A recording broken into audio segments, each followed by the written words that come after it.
Well, you get a video instead of a short. Yeah. But the thing is, let me see if I can get you on here real good, okay? Yeah, right like that. That's perfect. Okay, so the thing is, Not yet. We haven't even looked at the menu yet. no, we've been running around. So just give us a little bit. Take your time. Okay. So Tim, man, I'm just gonna let it run, but when I first met you, I was with Big E, and the vlog was Big E because he takes up like the whole room. Literally. He does. I mean, you can't get by him if he sits down. You can't get by him. I mean, Big E is not just tall, but he is Big and stuff. It's Big E. You know, Eric. He's just Big Eric. He's a big old guy. But so I said, I'll just let him do that, and me and you can get together. He's very mellow. Yeah, he's very mellow now. To be such a big guy, you would think he would be like me, but no, he's a very mellow person, and he's straightforward with what he says. And I've tried to even, I don't care who hears this, but I've tried to catch Big E and investigated a bunch of things about Big E a long time ago. Now I've known him a long time, and I never could find nothing that he said was. Everything he says is true, even though it sometimes sounds a little. It might be a little. The delivery might be off. It might be, but Big E is truthful about what he's saying. He's done all these things, and he was a sniper. He's so big, I can't believe it, but he was a sniper in the Marine Corps. Yeah, he don't talk about it much, but as far as his background, I've checked his back. I was in the Marine Corps for a while.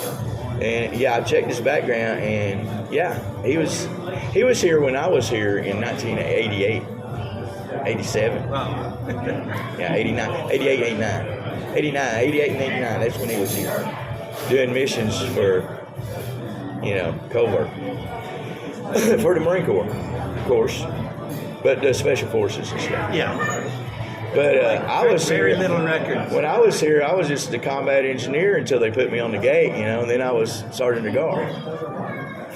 And then everything changed for me. And then Mount Pinatubo exploded, and then I was back on a dozer, or I was riding a dozer because I knew how. But I was actually a combat engineer in the Marine Corps. Here. Yeah, I know that.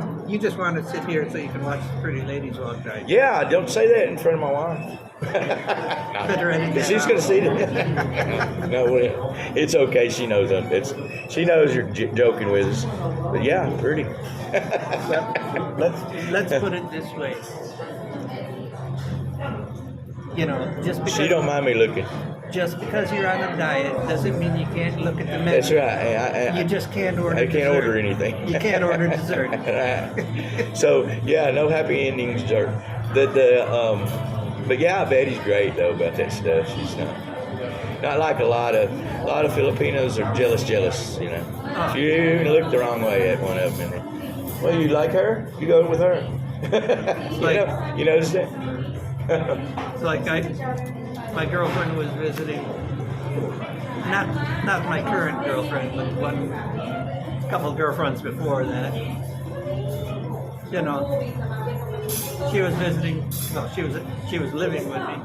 She goes, "Can you run up to the store?" And it's like a minute and a half walk. So I went up, got what we needed, and on my way back home, one of the people who lived on my street stopped me, and we're just chewing the fat, blah blah blah. And we talked for half an hour. Then he got a call and he had to go back out. And I walked home and she goes, "Where have you been? Who did you see?"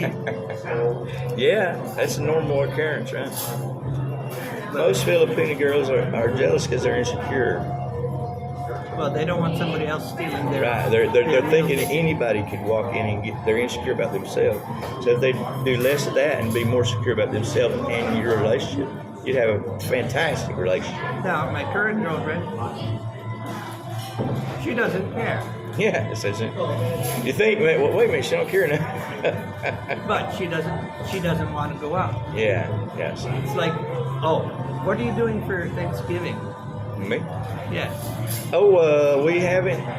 I guess they don't do it, so it's no plan for me. Bullshit. Okay. Okay. You ever go to the VFW?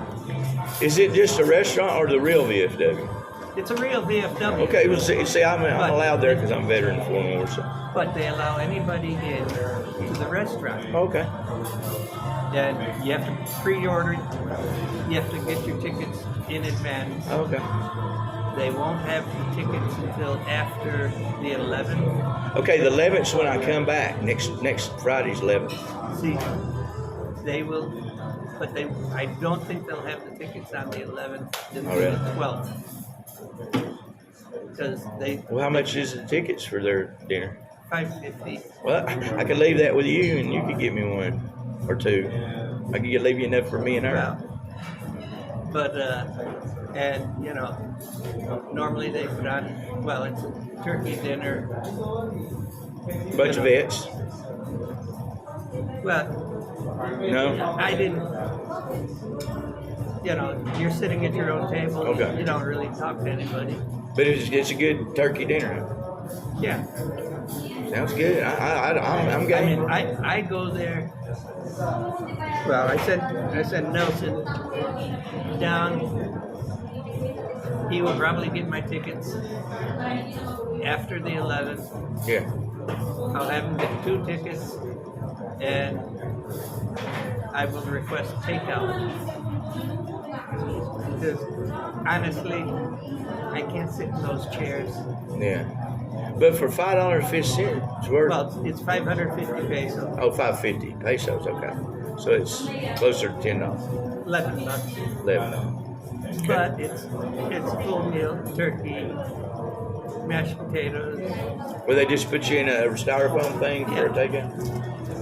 Well, that's back at the VFW back home. That's how they did it too. And but If you're a paid member, though, they just gave you the meal for free. well, here everybody pays because it's all imported. Yeah, I guess so. Well, there's turkeys here. Sure, it's important. Take a lot. Now, one year I bought tickets in advance. My one girlfriend and I went there. We walked in, the dining room was empty. I said, what's going on? All the turkeys were spoiled. Oh my gosh! So they gave you money back, right? Yeah, they said, this place has turkey dinner. They can fit you in.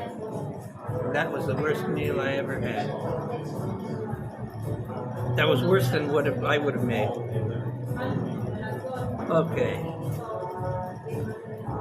Okay, so Tim, how long ago did you say you came here again? I moved here June 27th, 2012. So that's about the time I started my YouTube channel. So you've been here for 10 years. Yeah. And you got any, other than the little stuff, you like it here, you got well here, haven't you? Oh, yeah.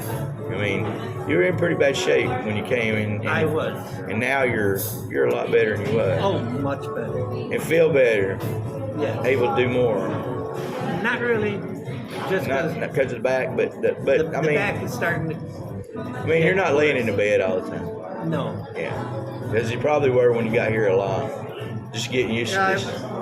I wasn't exactly laying in bed all the time, but it was, how do I want to say, just trying to get the culture shock. Yeah. And only reason I didn't have that, Tim, is because I lived here before, and it's still the same. It is. The culture still runs the same gambit as it did then. Anyway, it's still it's basically the same as when I lived here in 1988. This isn't the same. The concrete jungle isn't the same because back then, when I was at Clark, This was all sand streets. It was pretty rough, and there was concrete. And there was asphalt every now and then. Once in a while. But it wasn't like it is now. And Fields and MacArthur out there was 2 lanes. You know. Yep. We still had the turnabout though. The roundabout was still there, all the way up to the gate. And there were more bars out there than down this walking street. This walking street was called something else, I think.